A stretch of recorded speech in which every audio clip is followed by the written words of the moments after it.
Assalamualaikum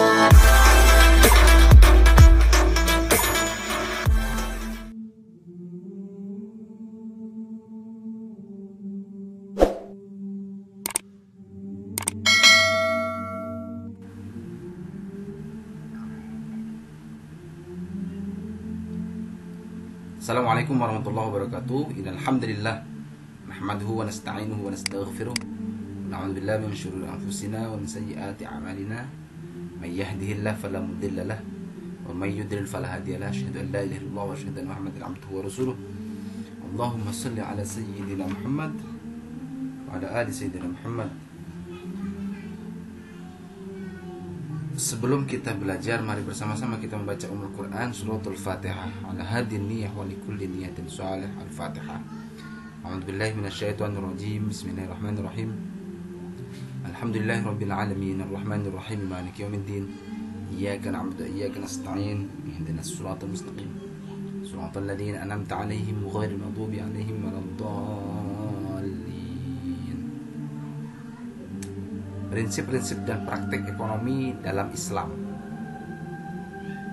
Peta konsep, prinsip dan praktik ekonomi dalam Islam, mengenal sejarah singkat ekonomi Islam, mempresentasikan prinsip-prinsip ekonomi Islam, menelaah prinsip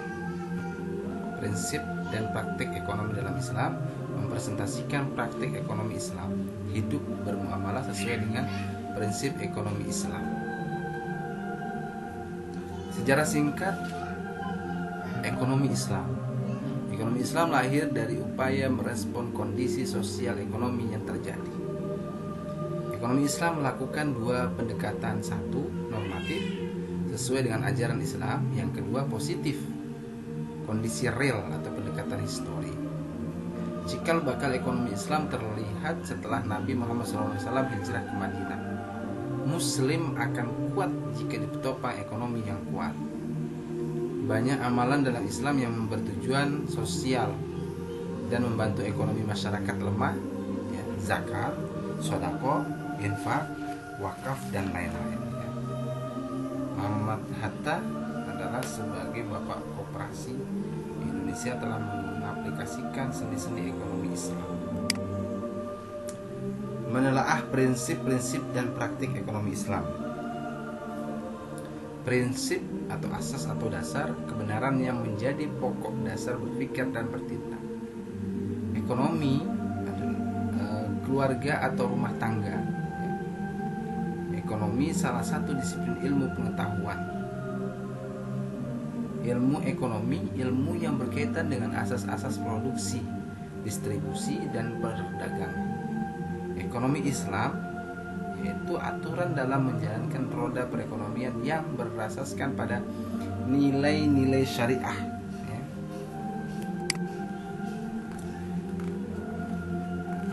Menelaah prinsip-prinsip dan praktik ekonomi Islam sama dengan praktik ekonomi Barat pada umumnya. Kegiatan ekonomi seperti jual beli, sewa menyewa, dan lain-lain, namun lebih pada syariah. Nilai ekonomi Islam berbeda dengan ekonomi kapitalis Barat. Sistem ekonomi Islam menjunjung tinggi nilai keadilan dan kesejahteraan masyarakat. Praktik ekonomi Islam menghapus praktik riba atau bunga dalam sistem perekonomian. Ya.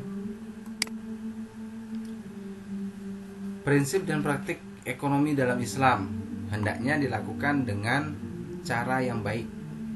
Ya. Itu prinsipnya. Yang kedua, hendaklah kegiatan ekonomi teradministrasi dengan tertib. Harus dengan tertib. Sebagaimana di dalam Al-Quran itu dikatakan, ya ayyuhalladzina amanu idza tadayantum bidainin ila ajalin musamma faktubuh wal yaktub bainakum katibun bil 'adl. Wahai orang-orang yang beriman, apabila kamu melakukan utang piutang untuk waktu yang ditentukan, hendaklah kamu menuliskannya. Dan hendaklah seorang penulis di antara kamu menuliskannya dengan benar.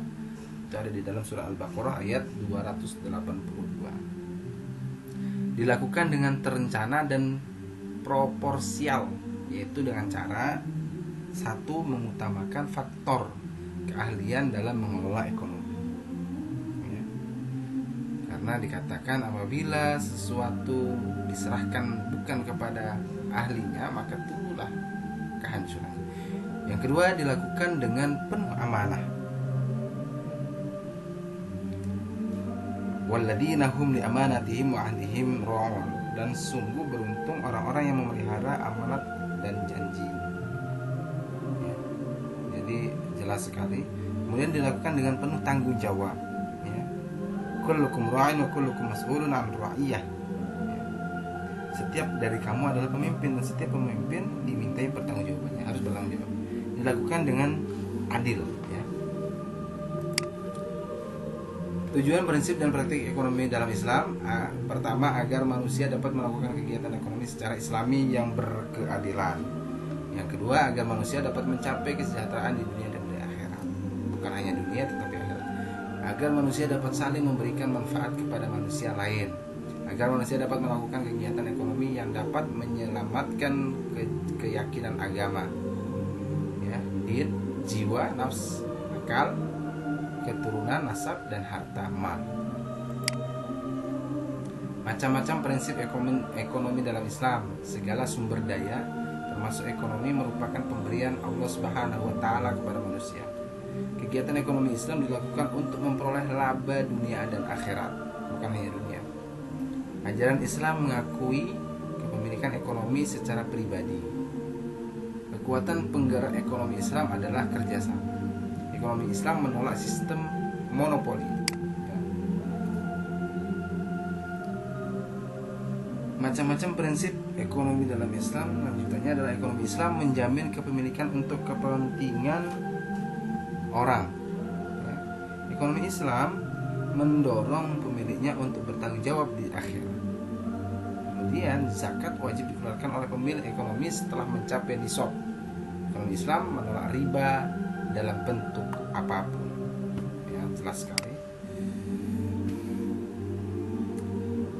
Mengimplementasikan prinsip-prinsip ekonomi Islam. Prinsip asal ekonomi: halal karena pekerjaannya halal. Ya. Rezeki yang tidak halal akan berdampak kepada pelakunya. Di antara dampaknya adalah mendorong manusia berbuat maksiat, ya, apabila rezeki itu tidak halal. Kemudian mendatangkan azab dari Allah Subhanahu wa taala. La yadkhulul jannah jasadun ghadiyyun biharam. Tidak akan masuk surga daging yang tumbuh dari makanan yang haram, dan neraka lebih layak baginya. Alhamdulillah, ya. Kemudian tidak dikabulkannya doa. Ini salah satu rezeki yang tidak halal. Tidak diterimanya segala amal. Alhamdulillah kalau amal kita yang kita lakukan tidak diterima. Terhalang untuk beramal soleh. Ketika kita memakan harta yang tidak halal atau haram, maka akan susah sekali beramal soleh. Mendatangkan murka Allah Subhanahu wa taala. Dan yang terakhir adalah menyebabkan turunnya dan azab dari Allah Subhanahu wa taala. Rasulullah SAW bersabda, dan kamu akan melihat banyak di antara mereka orang Yahudi berlomba dalam berbuat dosa, permusuhan, dan memakan yang haram. Sungguh sangat buruk apa yang mereka perbuat. Quran surah Al-Maidah ayat 62. Kemudian halal karena proses memperoleh rezeki, ya. Ini tadi adalah halal karena pekerjaannya halal. Kemudian dampak daripada makanan haram. Kemudian yang selanjutnya halal karena proses memperoleh rezeki. Halal karena proses memperoleh rezeki, ya. Rezeki yang Allah berikan kepada manusia akan menjadi sumber kekuatan pada jiwa dan raga. Raga dan jiwa yang diisi dengan harta tidak halal akan membahayakan pelakunya dan kelak akan dimintai pertanggungjawabannya di akhirat. Kemudian harta yang diraih dengan jalan baik dan halal akan mendatangkan kebahagiaan di dunia dan akhirat. Ciri rezeki yang halal dan baik setelah memperolehnya akan mendorong pelakunya untuk taat kepada Allah Subhanahu wa taala. Ekonomi yang bersumber dari yang tidak jelas atau halal haramnya akan menjadikan pemiliknya lupa kepada Allah, karena harta itu ujian dari Allah Subhanahu wa ta'ala.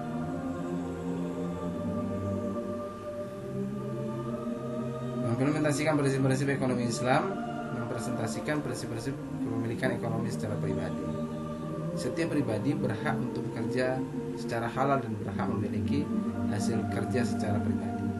Kepemilikan hasil kerja dan usaha merupakan bagian dari hak asasi manusia, sehingga dilindungi oleh hukum, baik hukum positif maupun hukum agama. Setiap harta yang telah dimiliki secara pribadi masih terdapat hak orang lain, kaum duafa dan fakir miskin. Islam memerintahkan untuk mengelola ekonomi secara kerjasama.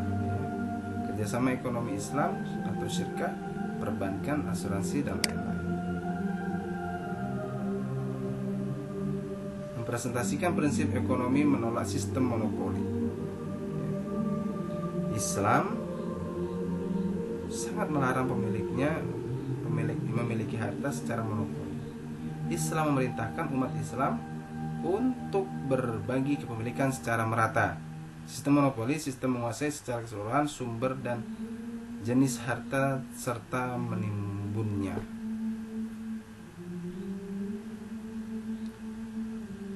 Mempresentasikan prinsip Islam menolak sistem riba. Islam konsisten menolak sistem riba. Riba adalah tambahan. Riba adanya tambahan harta atau nilai dalam sebuah transaksi. Allah melarang sistem riba di dalam Quran surah Al-Baqarah ayat 278 sampai dengan 279. Ya. Bismillahirrahmanirrahim. Ya ayyuhalladzina amanu taqullaha wa dharu ma baqiya minar riba in kuntum mu'minin. Fa in lam taf'alu fa'dhanu biharbin minallahi wa rasulih. Tubtum falakum ru'usu amwalikum la tadhlimuna wa la tudlamun. Wahai orang yang beriman, bertakwalah kepada Allah dan tinggalkanlah sisa riba yang belum dipungut jika kamu orang beriman. Jika kamu tidak melaksanakannya, maka umumkan perang dari Allah dan Rasulnya. Tetapi jika kamu bertaubat, maka kamu berhak atas pokok hartamu. Kamu tidak berbuat zalim, merugikan, dan tidak dizalimi, dirugikan. Nabi SAW melarang sistem riba. An Jabirin qala la'ana Rasulullah SAW akil riba wa mukilahu wa katibahu wa syahidai wa qala hum sawa. Jabir berkata, Rasulullah SAW mengutuk orang yang menerima riba, orang yang membayarnya, dan orang yang mencatatnya, dan dua orang saksinya. Kemudian beliau bersabda, mereka itu semua sama berdosa. Riba mengandung unsur kerusakan dan akan memiskinkan yang miskin. Riba terbagi menjadi riba fadl, riba nasi'ah, riba qardi, dan riba iyad. Ya. Hikmah larangan riba. Pertama, membebaskan penindasan ekonomi seseorang, membebaskan sifat malas umat Islam, memutuskan menghindarkan kerusakan individu dan masyarakat di bidang ekonomi, kemudian menghindarkan perilaku zalim antara orang kaya terhadap orang miskin, membebaskan hilangnya sikap sosial seseorang, menghindarkan kehancuran ekonomi umat. Mengimplementasikan prinsip-prinsip ekonomi Islam, mempresentasikan prinsip kepemilikan ekonomi dalam tanggung jawab di akhirat. Perbuatan manusia kelak pada hari kiamat dipertanggungjawabkan di hadapan Allah Subhanahu wa ta'ala. Tidak ada yang lepas sama sekali. Setiap kepemilikan ekonomi akan dipertanggungjawabkan kelak di akhirat. Pertanggungjawaban yang berkaitan harta berkaitan dengan asal muasal harta dan untuk apa harta itu digunakan. Umat Islam harus berusaha memperoleh harta yang halal dan digunakan untuk hal-hal yang diridhoi oleh Allah Subhanahu wa taala. Terkait dengan pertanggungjawaban bahwa dikatakan dalam surah Al-Zalzalah ayat 7 sampai dengan 8, "May ya'mal mithqala dzarratin khairan yarah, wa may ya'mal mithqala dzarratin syarran yarah." Maka barang siapa mengerjakan kebaikan sebesar zarah, niscaya dia akan melihat balasannya. Dan barang siapa mengerjakan kejahatan sebesar zarah, niscaya dia akan melihat balasannya juga. Mempresentasikan prinsip kepemilikan ekonomi Islam terhadap zakat. Setiap harta yang dimiliki kaum muslimin ada hak orang lain yang harus dipenuhi. Zakat, sedekah, infak, dan lain-lain. Harta yang sudah mencapai nisab maka wajib dikeluarkan sesuai dengan takaran dan ukuran yang telah ditentukan. Zakat, sedekah, infak, dan lain-lain akan membersihkan harta dan pemiliknya dari penyakit kikir. Mempresentasikan praktik-praktik ekonomi syariah. Ini praktik-praktik ekonomi syariah. Pertama adalah jual beli. Apa itu jual beli? Jual beli memiliki dan membeli. Jual beli proses tukar menukar barang untuk memiliki dan memberi kepemilikan sesuai syarat dan rukun tertentu. Unsur jual beli, kegiatan tukar menukar barang dilakukan secara sukarela, tidak ada unsur paksaan. Barang yang ditukarkan memiliki manfaat, barang yang diperjualbelikan merupakan milik sendiri. Kemudian barang dapat diserah terimakan. Dalil jual beli hukumnya halal, mubah. Quran surah Al-Baqarah ayat 198. Silakan nanti dibuka. Kemudian jual beli harus bebas dari riba. Itu ada di dalam Quran surah Al-Baqarah ayat 275. Kemudian mencatat transaksi jual beli non tunai. Ada di dalam Quran surah Al-Baqarah ayat 282. Selanjutnya, jual beli tidak boleh dilakukan secara batil atau kotor. Jadi di dalam surah An-Nisa ayat 29. Syarat jual beli adanya akid penjual dan pembeli. Syarat penjual dan pembeli balik berakal atas kehendak sendiri, bukan orang yang terlarang melakukan transaksi. Syarat jual beli adanya ma'qud, barang yang dijual belikan, barang milik sendiri, barang dapat diserah terimakan, barang ada manfaatnya, barangnya suci tidak najis, barangnya teridentifikasi. Adanya sigot, ijab dan qabul. Ijab pernyataan seorang penjual, qabul pernyataan dari seorang pembeli. Syarat ijab qabul dilakukan atas kehendak sendiri, dilakukan secara langsung, dilakukan secara bersambung, tidak digantungkan dengan sesuatu yang lain, tidak ada batasan waktu. Itu syarat daripada ijab qabul jual beli. Macam-macam model jual beli berdasarkan kehalalannya dibagi menjadi dua: jual beli dengan barang yang halal, jual beli dengan proses yang benar. Sukarela, kemudian kontan, setara dalam nilai. Macam-macam model jual beli yang terlarang karena barangnya, terlarang karena prosesnya. Jual beli yang dilakukan dengan cara menipu, prosesnya. Jual beli yang barangnya tidak ada. Kemudian jual beli hasad, jual beli lemparan atau undian, tidak dibolehkan. Jual beli dengan mulamasah, menyatakan membeli jika sudah menyentuh, tidak boleh. Jual beli najasi, menggunakan tukang tawar atau palak, ini bahaya. Membeli barang yang sudah dibeli orang lain. Jual beli untuk menyempitkan, memainkan harga pasar, ini berbahaya juga. Hikmah jual beli dapat memenuhi kebutuhan, kemudian dapat membuka peluang pekerjaan, dapat menggerakkan ekonomi umat Islam.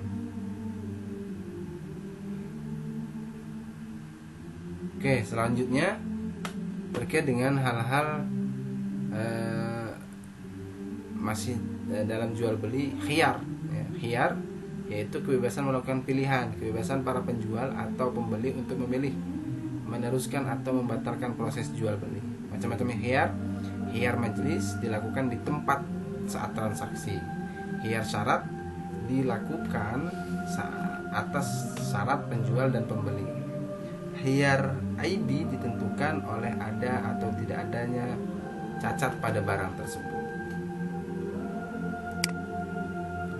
Hikmah hiyar untuk membuktikan dan mempertegas adanya kerelaan dari pihak-pihak yang terkait dalam perjanjian, supaya pihak penjual dan pembeli merasa puas dalam proses jual beli, untuk menghindarkan terjadinya penipuan dalam proses jual beli, untuk menjamin kejujuran penjual dan pembeli, menghindari riba.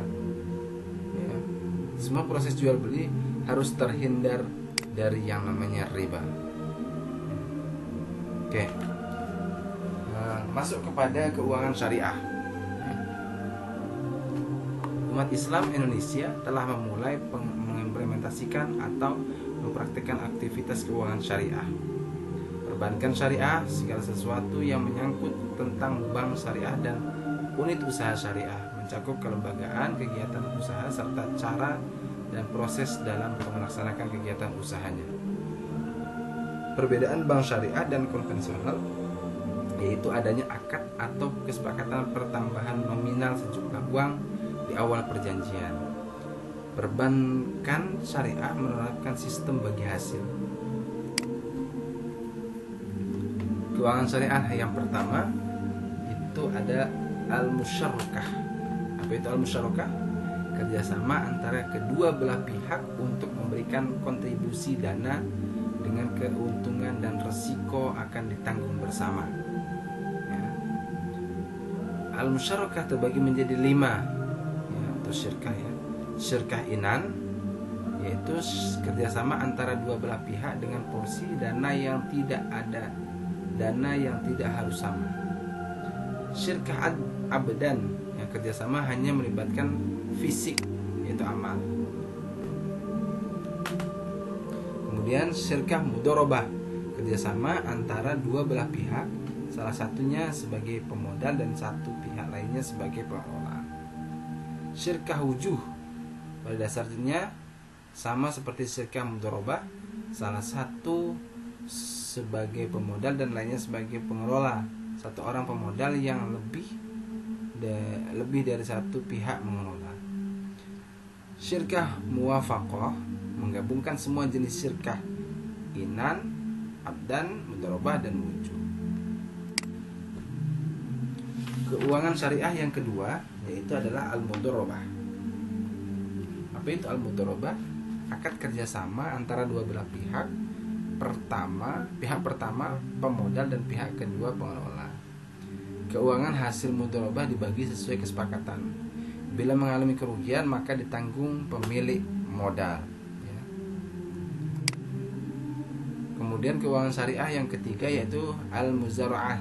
Apa itu? Kerjasama pengelolaan pertanian antara pemilik lahan dan penggarap. Pemilik tanah memberikan lahan pertaniannya kepada penggarap untuk ditanami dan dipelihara dengan imbalan bagian tertentu dari hasil panen. Itu al-muzara'ah. Kemudian yang keempat al-musaqah, ya. Bentuk yang lebih sederhana dari muzara'ah, di mana si penggarap hanya bertanggung jawab atas penyiraman dan pemeliharaan. Sebagai imbalan, si penggarap berhak atas bagian tertentu dari hasil panen. Hikmah, prinsip dan praktik ekonomi Islam. Pertama, memperoleh pahala dan dicintai oleh Allah Subhanahu wa taala karena mengikuti syiarnya. Menambah dan mendatangkan keberkahan hidup. Mengangkat ekonomi umat Islam menjadi umat yang kuat, mewujudkan pola hidup masyarakat yang rukun dan damai. Terhindar dari praktik riba, terhindar dari praktik dagang atau ekonomi yang mengandung gharar atau penipuan. Dapat mewujudkan kesejahteraan umat. Oke, itu saja pembahasan terkait dengan praktik ekonomi dalam Islam. Mudah-mudahan kita semuanya dihindarkan dari sifat riba dan pelaku riba, dan mudah-mudahan kita semuanya mampu menjadikan ekonomi syariah dalam hidup kita sebagai pegangan. Terima kasih atas perhatiannya. Mohon maaf. Wallahul muwaffiq ila aqwamit thoriq. Wassalamualaikum warahmatullahi wabarakatuh.